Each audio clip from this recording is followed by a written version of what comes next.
Welcome back. A movement towards bolstering the credit union sector has shaped the 13th Credit Union Summit held at the Golden Palm Conference Room.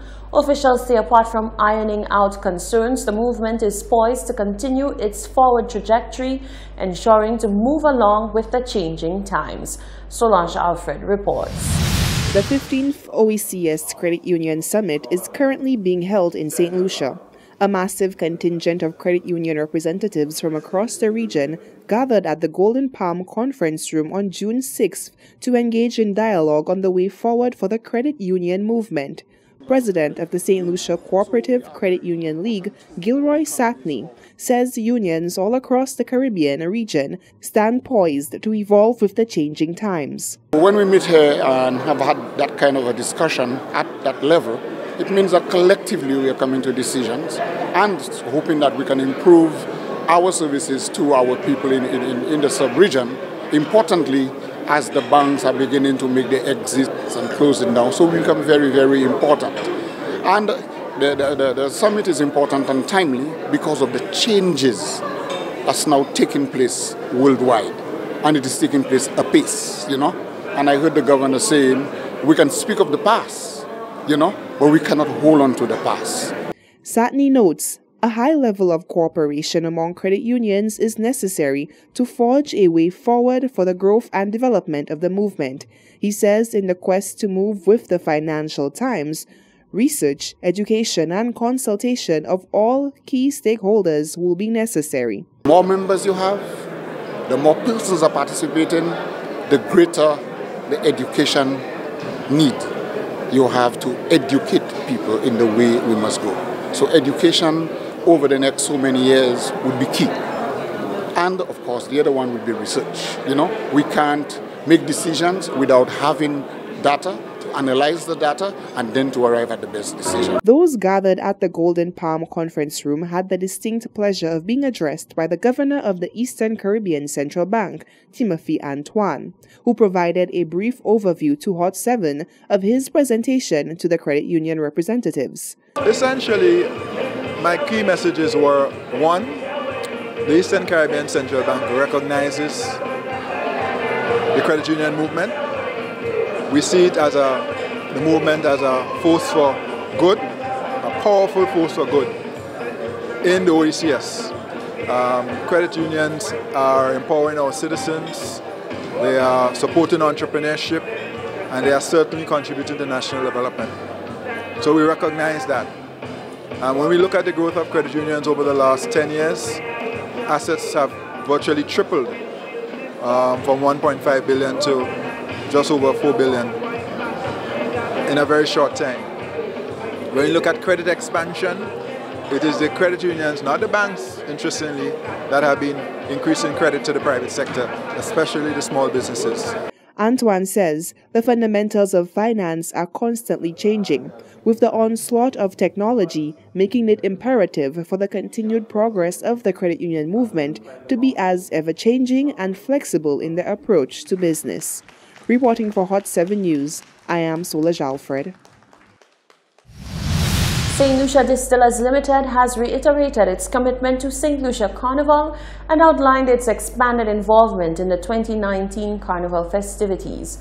A number of headline-grabbing announcements were made during the Bounty Rum Carnival launch, attended by a number of carnival bands, community carnival representatives, and national carnival organizers.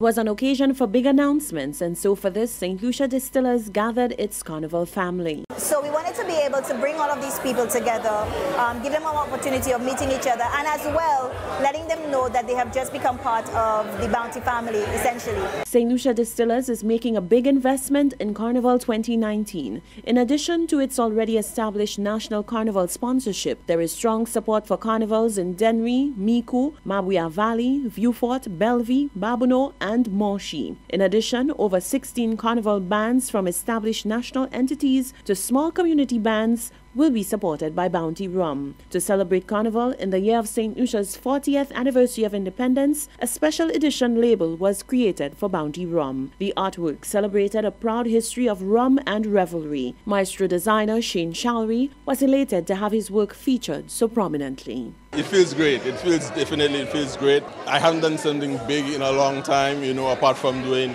King and Queen of the Bands and Band of the Year costumes and stuff like that. So it's nice to be back in the carnival in a different way though. It basically showed a correlation between Bounty the brand, the celebration of independence this year for St. Lucia, we celebrating 40 years, and as well Carnival, how Carnival actually weaves into that for us, and I think he captured it fantastically. St. Lucia Distillers also announced the introduction of its very own signature event called Opium, celebrating its varied product line. We'll highlight a lot of our manufactured brands, our rum brands, and some of our other products that we do make.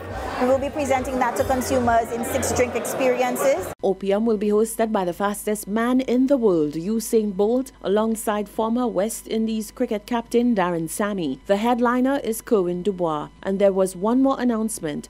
Bounty Rum had appointed its first brand ambassador, Hollywood HP. It's great, it's an honor, and honestly, you know, it's something I wasn't really expecting ever since I came into the whole entertainment business. I never considered myself being a brand ambassador for, you know, such a prestige brand.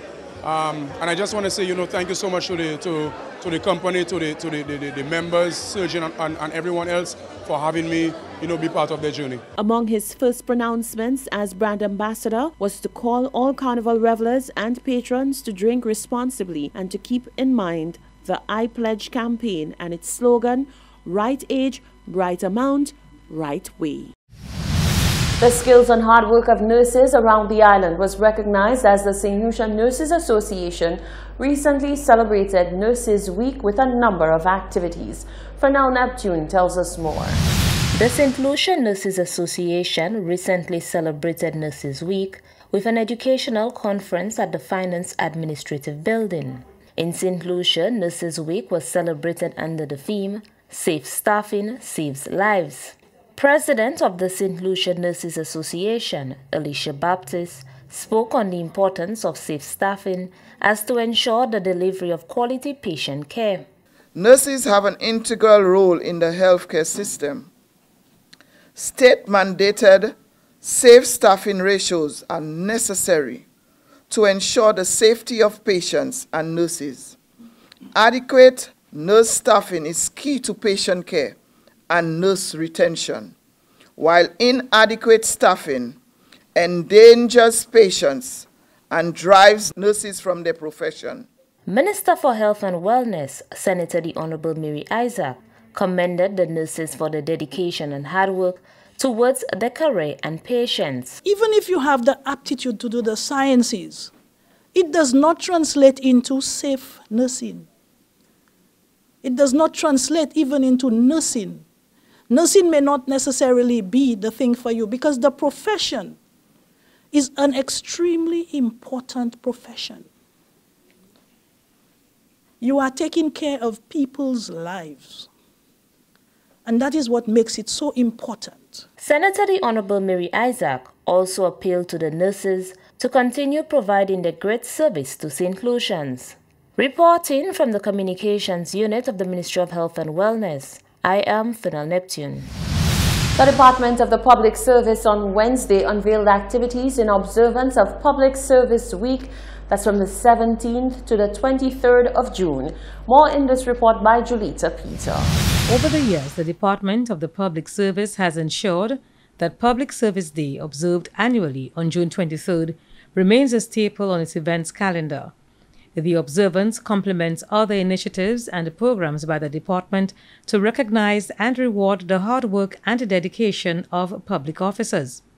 Deputy Permanent Secretary in the Department of the Public Service, Sheila Imbert, said this year's theme, Transforming Our Public Service, Building Excellence and Promoting Good Governance, Our Journey, Our Future, underscores the renewed thrust by the department to provide the right environment where public officers can continue to thrive and be the custodians and promoters of efficiency and professionalism.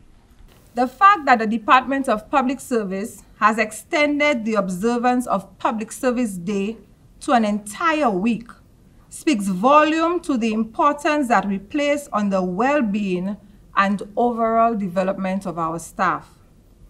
Among the slew of activities planned for the Public Service Week, of note is the Departmental Staff Appreciation and Recognition Day slated for Tuesday, June 18th. We are saying to our public officers that your contributions have not gone unnoticed.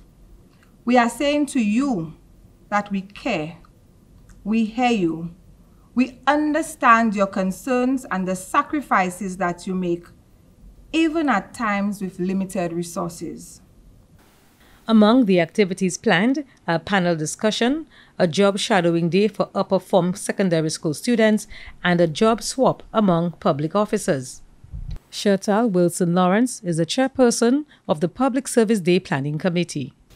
We have the ecumenical service, which is scheduled for Wednesday, June 19th at 9:30 a.m. at the Minor Basilica of the Immaculate Conception. Every year, the ecumenical service plays an integral part in the commemoration of Public Service Day. It is intended to bring public servants together to pray, give thanks and praise as we come together as a nation to transform our public service by building excellence and promoting good governance. Public Service Week will culminate with a health fair in collaboration with several health institutions on June 21st at the Castries waterfront, offering on-site consultations and health services to public officers and to the general public. From the Department of the Public Service Communications Unit, Julita Peter reporting. You're watching the Hot 7 Nightly News. Tennyson Glasgow is up next with all the sporting action.